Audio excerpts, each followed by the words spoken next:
Well, hello there, YouTube. This is Bob Kramer. Welcome back to Kramer's Garage.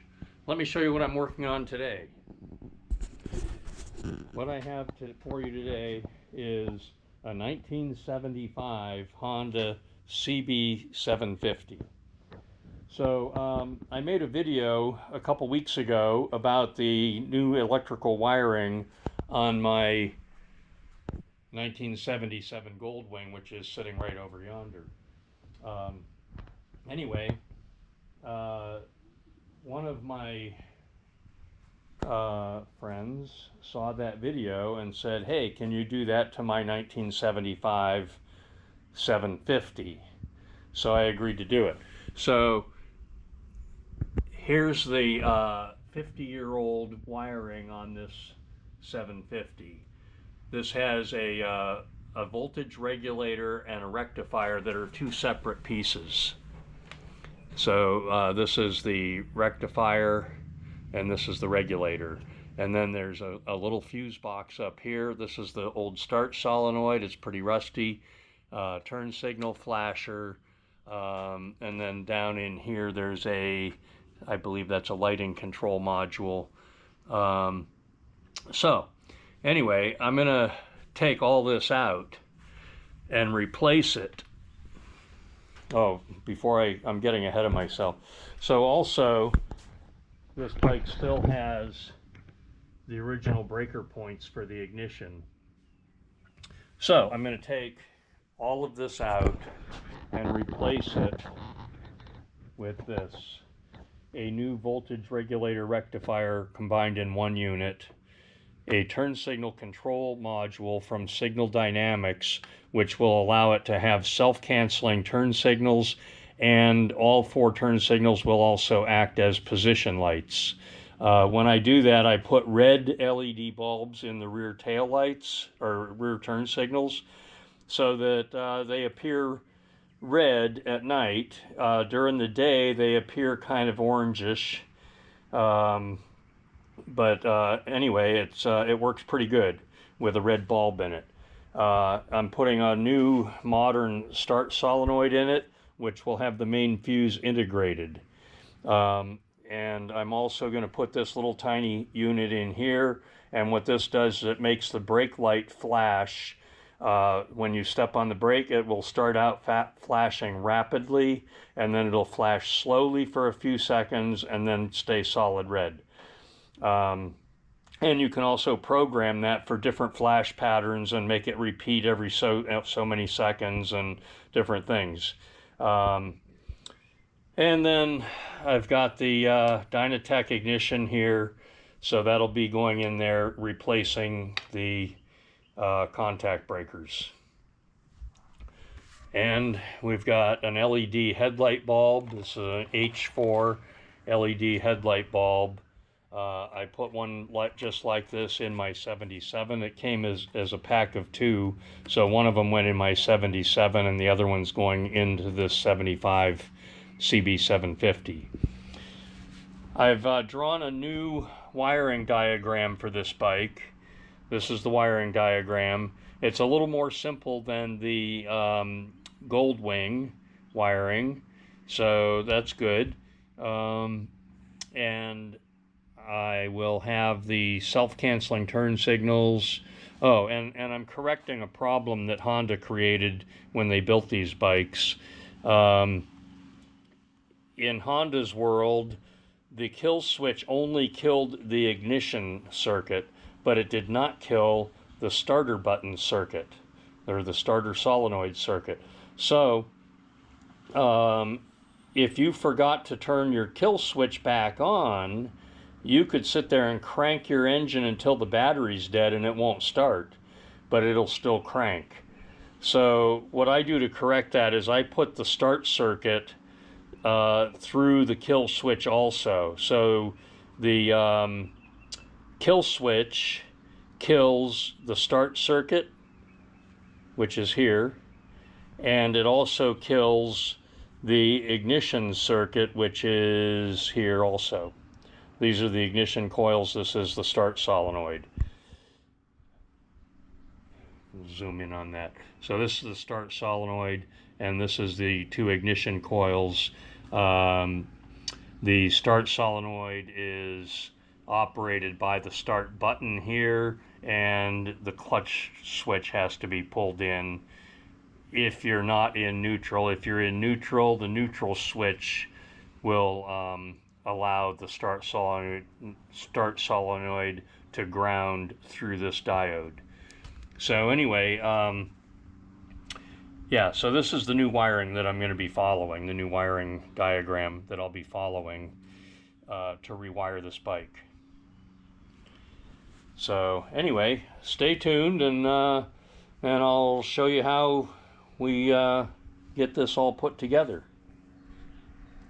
Try to show you the highlights as I go along. Okay, all the wires are in place now. I haven't cleaned up the mess yet, but I'm about to remove the harness and loom it up. I use Tessa tape, and I should mention Tessa tape comes in two varieties. One of them is very inexpensive, approximately $2 a roll, and it's kind of fragile, tears very easy, and it's got kind of a cloth-like substance. I'm going to show it to you.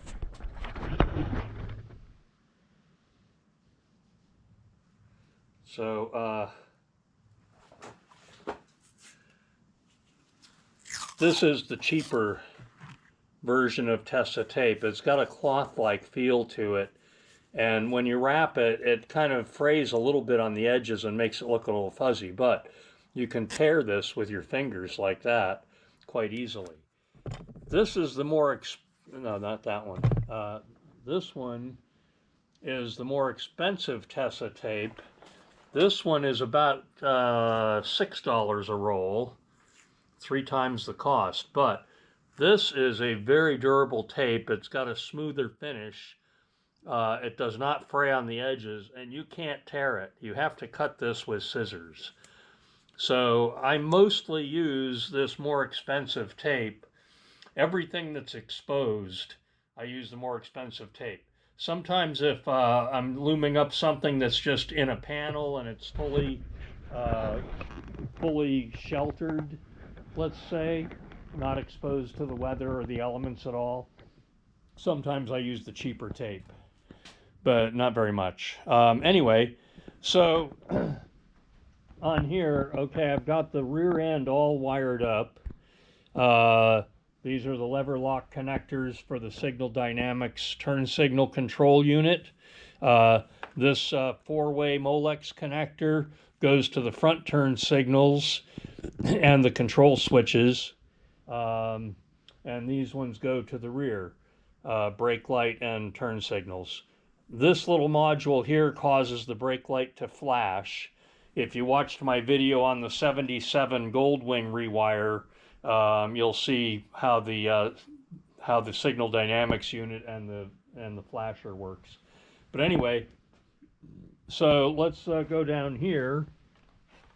I retained the original fuse box. However, I now have a modern solenoid over here, start solenoid over here, with the main fuse built in. You can see it under there is the main fuse. So I reconfigured this. So these 3 fuses go to 3 circuits. One does the ignition system, one does the headlight, and the other one does basically the tail light and turn signals and so on. So anyway, those are the 3 circuits. I put in a modern voltage regulator rectifier. This bike has a field coil in the alternator, so this plug, there's a plug over here. I put in a Molex plug with 5 connections, 3 for the AC and 2 for the field connection. And then my DC output goes up here to the main fuse, which is also connected to the battery. Okay, so Anyway, and then I put in 2 terminal blocks here to terminate all the wires. I avoid splicing wires and making branch circuits and everything inside the wire harness. Almost everything in the wire harness, well, everything in the wire harness will be straight through wires with no connections hidden inside the harness. So most of the connections are right here. Connections for the back end, of course, are up here. And then I mounted the regulator rectifier and the one of the terminal blocks on an aluminum plate, which I then drilled and tapped several holes to connect ground wires. So I have 2 ground wires here. One goes directly to the battery negative, and the other one goes to the frame up near the coils, near the ignition coils, to make sure that the ignition coils always have a good solid ground. Then there's a ground wire from the voltage regulator that's also connected to the aluminum plate down here. All right, now in the past, I've usually connected all my wires and tested all my circuits before I wrap them with wire loom. But I've wired so many motorcycles now, I'm pretty confident that I can just not connect anything yet and just loom my harness all up and put it all together and then make all the final connections and it'll all work. So hopefully that'll be the case. Also, I've changed the points out and put in an electronic ignition system, so that should greatly improve the maintenance aspect of the bike. So once I have things connected and voltage on it, I can do the ignition timing on there and get it all dialed in. So what I'm going to do now is pull that harness out and wrap it with tape. Tessa tape. And then I'll put it back together, and then I have to make all these connections up in the front end here. I have to connect all this. That'll all be inside the headlight bucket.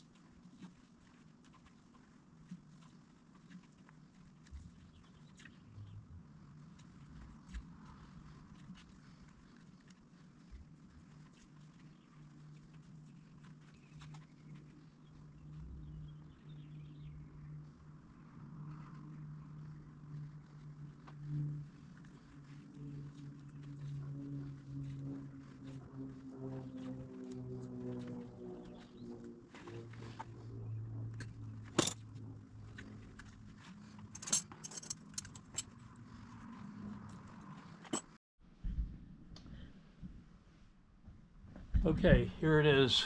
The wire is all loomed up. This will be under the side cover here, and then the wire comes up along the frame. I have 2 cables. This one goes directly to the ignition switch, and then this one goes everywhere else. My ignition connections and rear brake light connections are up underneath here, and they'll be hidden behind the air box when it's all put together. And of course, this is situated so that you can rotate the handlebar and it all moves properly. Okay, so what I have left to do that I'm going to do tomorrow is sort all this out. So this is all the wires coming from the switches, the instruments. Each instrument has its own wire. There's the indicator lights are up here on top of the handlebar, and there's a group of wires here. I think, let's see, I think it's this group here. Yes, this group here comes from the indicator lights, so that all needs to get connected in.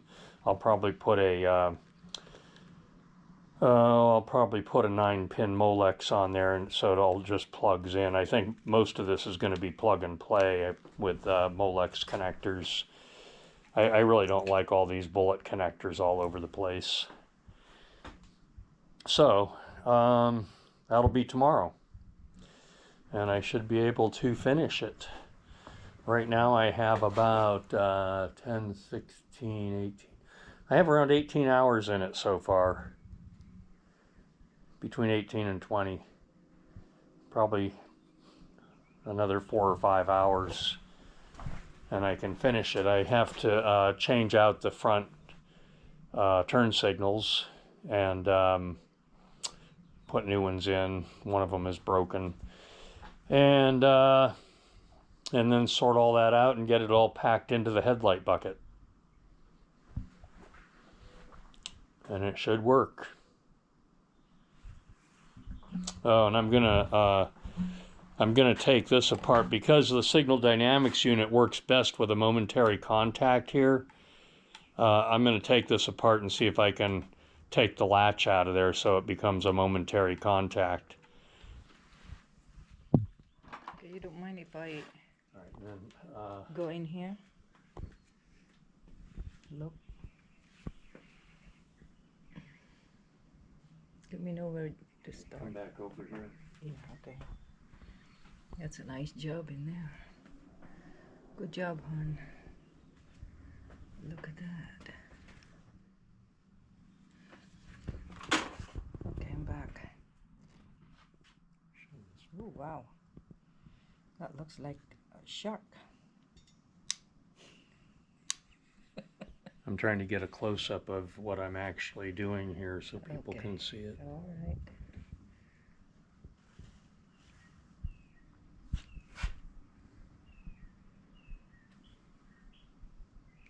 Very professional job.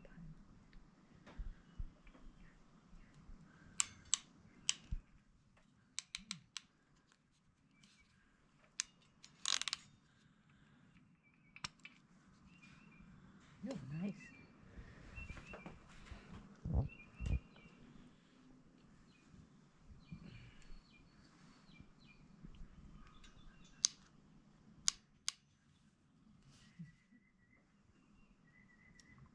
The blue one. There you go.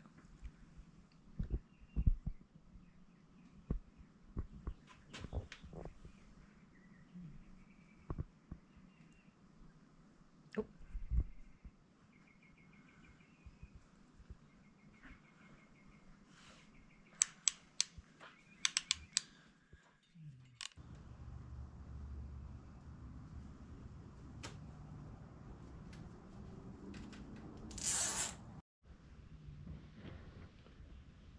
This is the schematic that I used to wire this bike.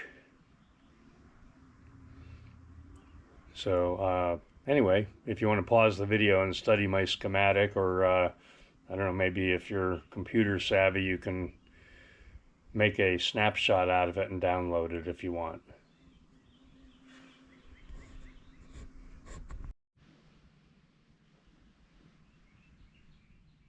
So here's the finished product. This is the wiring for the rear tail light. The signal dynamics turn signal controller is right here. And that gives me a true self-canceling turn signal system, which was unheard of in 1975. I used the original fuse box, but I reconfigured it to match my new wiring diagram. I put in 2 diodes, one here, one here. This one bridges the neutral switch and the clutch switch. That one allows you to start the bike in neutral without pulling the clutch. Without that diode, you would need to pull the clutch in to start the bike even in neutral.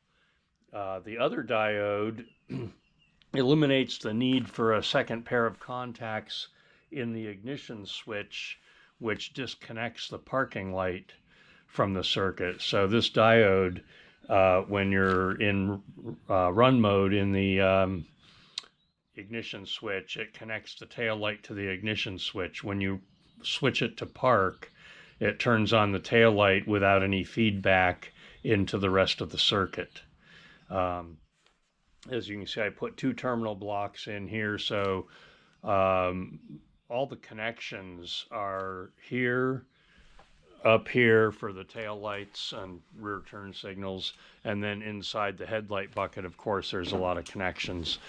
But for the front dash and everything, you can see I loomed this all up. It's nice and neat, tucks in nicely. I put an LED headlight bulb in, so I'm gonna turn it on and show you what the new features are. So there we go, we're on. I don't need to start the bike up. It runs. Bike runs good. I test rode it last night. I adjusted the headlight beam last night. So let's look at the turn signals first. In the turn signal switch, okay, I made this into a momentary contact switch instead of a maintained contact by putting 2 rubber bumpers inside the switch, which prevent the switch from latching.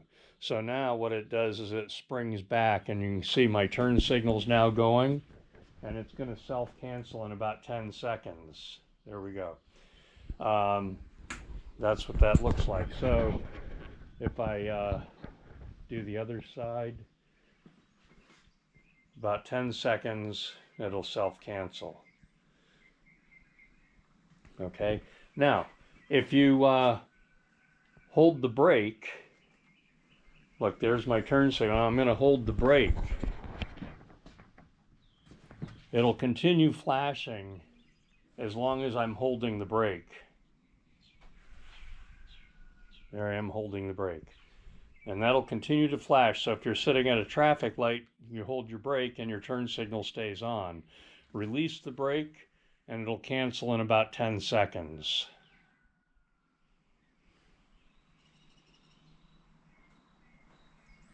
There we go. So that's all working perfectly. Now also, I added a flasher unit to the brake light. Let me see if I can show you that.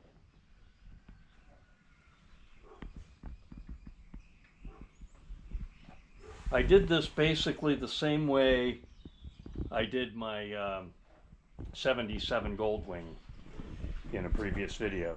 Now also you'll notice I've got the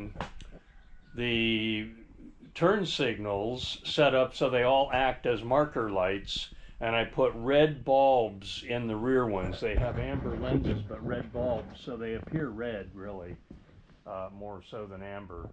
But that's very effective at night, having it like that. And of course, when you activate the turn signal, let's activate a turn signal. When you activate a turn signal, of course, the marker light stops and the turn signal takes over.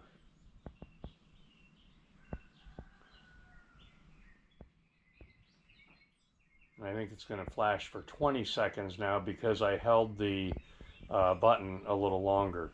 So on this, if you do the button a quick press like that, less than a second, it flashes for about 10 seconds. If you hold it more than a second, 1001, I think it'll flash for 20 seconds now.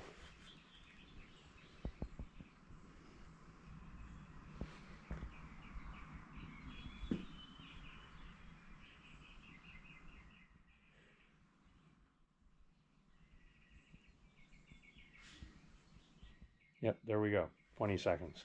And then also, if you hold this, if you want your turn signal to stay on without the brake, if you hold this for 4 seconds, 2, 3, 4, hold it for approximately 4 seconds, now it'll stay on until you cancel it, and you cancel it by just simply doing it again like that. So this Signal Dynamics turn signal control is the bomb, in my opinion, and I will be using these probably on all future rewires. It was relatively inexpensive to rewire this way. I put in a new regulator rectifier that was around 60 bucks, and I put in the Signal Dynamics unit that was about $120, and then the little flasher unit right here is for the brake light. That was $25, and then a new start solenoid, another $25 or so, and then terminal blocks, wires, connectors, and things like that, LED lights, and so on and so forth. So all in all, it costs about $400 or so for parts and supplies to rewire this bike. And I have about 30 hours of labor in it. So $400 and 30 hours, and we've got a 1975 Goldwing with modern electronics. And it runs good, it looks good, and it should be very reliable with the new electronic system. Okay, so I'm going to end this video now. Let me know what you think of my 1975 electronic update.